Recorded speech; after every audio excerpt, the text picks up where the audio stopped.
जय माता दी दोस्तों, कैसे हैं आप सब। आप सभी को होली अष्टमी की ढेर सारी शुभकामनाएं। आज इस वीडियो में हम आपके साथ शेयर करेंगे होली अष्टमी की बहुत ही सरल पूजा विधि।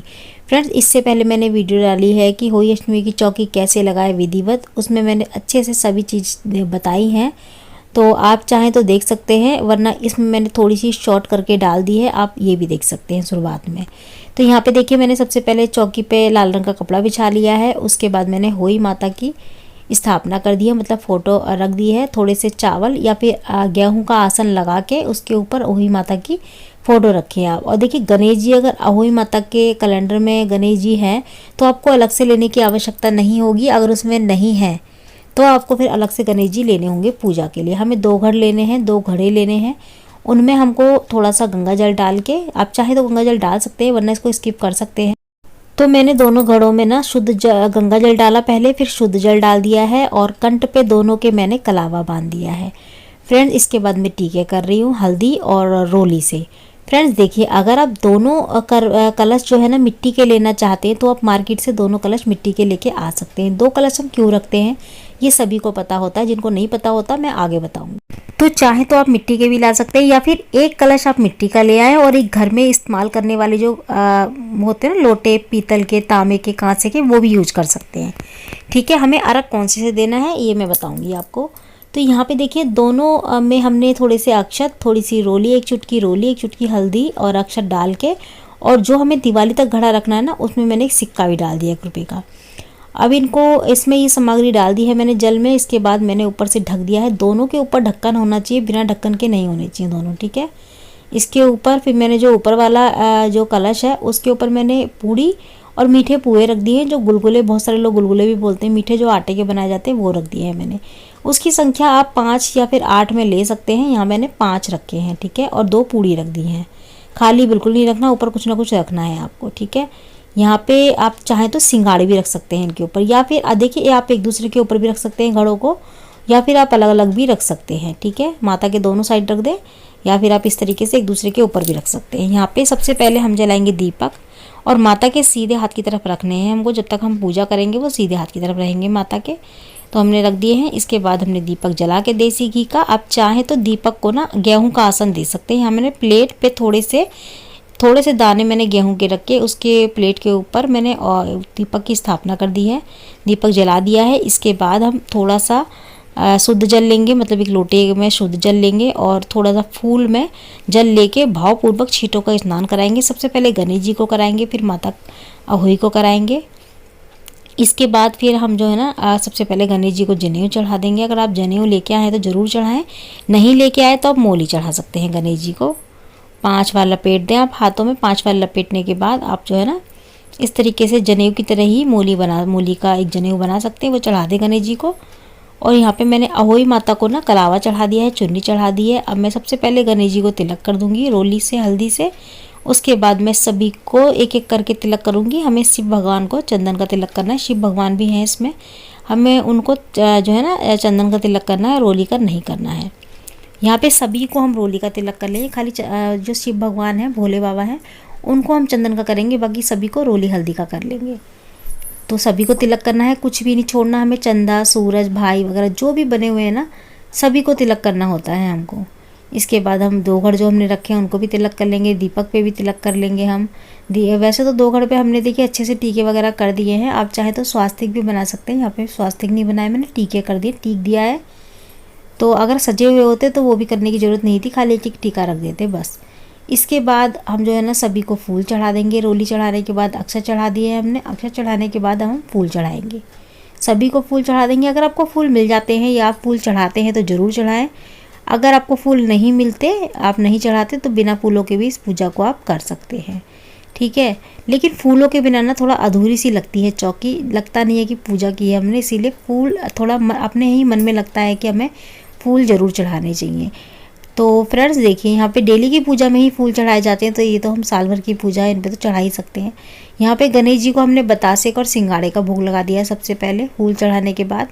माला मैंने चढ़ाई थी, लेकिन माला अच्छे से लग नहीं रही थी, तो गिर रही थी, तो मैंने इसीलिए हटा दी, क्योंकि दिए वगैरह बुझने का डर था। आप चाहें तो जो है ना माला चढ़ा सकते हैं। यहाँ पे मैंने गणेश जी को भोग लगा दिया है सिंगाड़े का और बतासे का, माता रानी को बतासे का भोग लगा दिया है। इसके बाद देखिए जो भी हम घर में बनाएंगे वो सब चीज़ों का हम भोग लगाएंगे। यहाँ पे देखिए अहोई माता को ना कपड़ा ज़रूर चढ़ाया जाता है। आपके पास अगर कुछ नहीं है तो कम से कम एक ब्लाउज पीस भी नहीं है तो कम से कम एक रुमाल दक्षिणा रख के ज़रूर चढ़ाए माता रानी को। ठीक है, देखिए इसमें ना कपड़ा चढ़ाया जाता है। कपड़ा हम किसी को भी दे सकते हैं, कुर्ते पजामे का कपड़ा भी चढ़ा के हम जो है ना अपने ससुरी वगैरह के लिए रख देते हैं। साड़ी भी चढ़ा सकते हैं, कुछ भी चढ़ा सकते हैं इसमें अहोई माता के में। एक बार को श्रृंगार आप 1 या 2 चीज़ें रख दें, लेकिन कपड़ा ज़रूर चढ़ाएं। हर साल कपड़ा चढ़ाना चाहिए होई माता के व्रत में। जिनके पास नहीं होता वो एक रुमाल ज़रूर रखें। रुमाल के ऊपर 21 रुपये 11 रुपये रख दें और 1-2 श्रृंगार की चीज़ रख दें। देखिए अगर आप सुहागन है तो श्रृंगार की चीज़ ज़रूर चढ़ाएं, सुहागन नहीं है तो श्रृंगार की चीज़ें आप स्किप कर सकते हैं। एक कपड़ा और दक्षिणा माता अहोई को ज़रूर चढ़ानी चाहिए। ठीक है, इसके बाद देखिए हमें जो है ना भोग में जो भी हमने घर में बनाया होता है वो सब चीज़ें हमें लगानी होती है थाली में। जैसे कि सिंगाड़े ज़रूर आते हैं, सिंगाड़े का भोग लगाएं माता रानी को।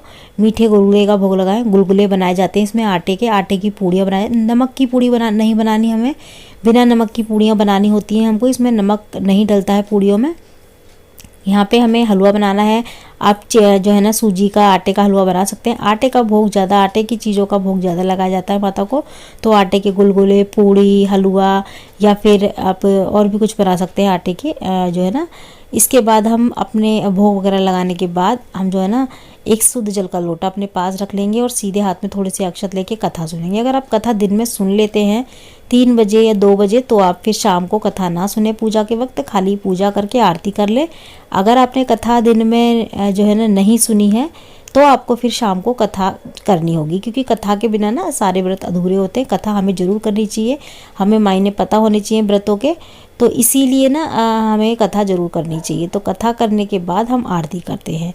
तो अहोई माता की हमें 2 कथा करनी है जोड़े से। ठीक है, जोड़े से कथा करनी होती है, सिंगल कथा नहीं करनी। अगर दिन में कर रहे हैं तो भी 2 कथा करें, रात को कर रहे हैं तो भी कथा करें।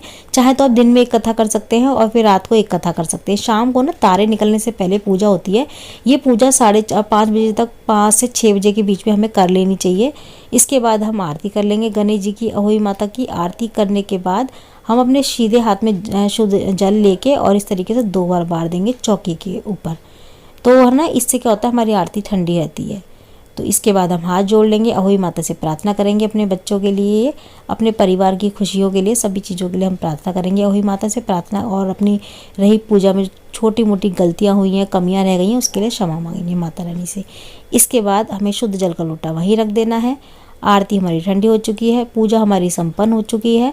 तो देखिए इसी तरीके से ना अहोई अष्टमी की पूजा की जाती है। ये बहुत ही सरल तरीका है पूजा करने का। और कपड़ा जैसे कि मैंने बताया आपको, कपड़ा आपको ज़रूर रखना चाहिए। कपड़ा नहीं है तो ब्लाउज पीस नहीं है तो एक रुमाल ज़रूर रखें। सुहागन है तो श्रृंगार की चीज़ें ज़रूर चढ़ाएं माता रानी को। नहीं है तो आप बिना श्रृंगार की चीज़ों के भी जो है ना कपड़ा रख के 11 रुपये रख के एक थाली लगा लें, वो माता को चढ़ा दें। ये सामान जो है ना बायने में जाता है, जैसे कि सासू माँ को, जिठानी को, नंद को, या फिर मंदिर में दान करके हम आ सकते हैं।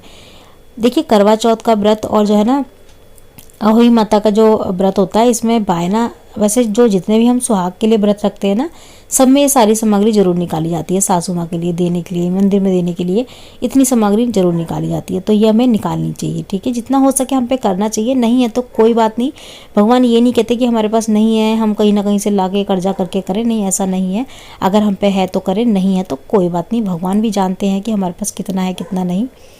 तो फ्रेंड्स, इसके बाद देखिए पूजा करने के बाद जो हमने कपड़ा चढ़ाया है, श्रृंगार का सामान है, थाली है, ये तो हम या तो मंदिर में दे आएंगे या अपनी सासू माँ को दे देंगे। अगर सासू माँ पास में है, घर में है, साथ ही रहती हैं, तो दूर रहती हैं तो फिर खाने की थाली मंदिर में दे आएँ और जो सामान है वो आप रख लें संभाल के। आप जब मिले उन्हें दे दें। जिठानी है, जिठानी को भी दे सकते हैं, नंद को भी दे सकते हैं। ये सामग्री हम इन लोगों को हम दे सकते हैं। ठीक है, इसके अलावा ये सामग्री मतलब जो सामान चढ़ाया है और थाली तो हट जाएगी तुरंत ही पूजा के बाद, थोड़ी देर बाद ही। उसके बाद हम तारों को, जब तारे निकलते हैं ना, तारों को रख देते हैं। तो 1 घड़ा इसमें से उठा लेते हैं और 1 घड़ा जो है ना नीचे वाला उसे रखा छोड़ देते हैं, उसको हम दिवाली पे उठाते हैं। एक से तो हम तारों को रख दे देंगे। देखिए आप दोनों मिट्टी के ले लें तो मिट्टी के ले सकते हैं, वरना आप एक दिवाली तक जो रखने वाले हैं वो मिट्टी का ले लें और दूसरा वाला आप पीतल का ले सकते हैं। अपने घर में जो भी यूज करते हैं लोटे आप पूजा वगैरह में वो यूज कर लें। ठीक है, तो एक से तो हम तारों को अर्घ दे देंगे, दूसरा हम दिवाली तक रखेंगे। दिवाली वाले दिन मॉर्निंग में जब हमारे बच्चे स्नान करते हैं, उनके स्नान के पानी में वो डाला जाता है और ये जल जरूर रखा जाता है, अहोई माता का जल बच्चों के लिए स्नान के लिए, और दिवाली वाले दिन ही ये उठाया जाता है। इसके अलावा अगर आपको और भी कुछ जानकारी चाहिए अहोई अष्टमी के व्रत को लेके, तो हमारे चैनल पे सारी वीडियो आ चुकी है, आप देख सकते हैं। आज की वीडियो में इतना ही, मैं मिलती हूँ अगली वीडियो में। जब तक के लिए जय माता दी, राधे राधे।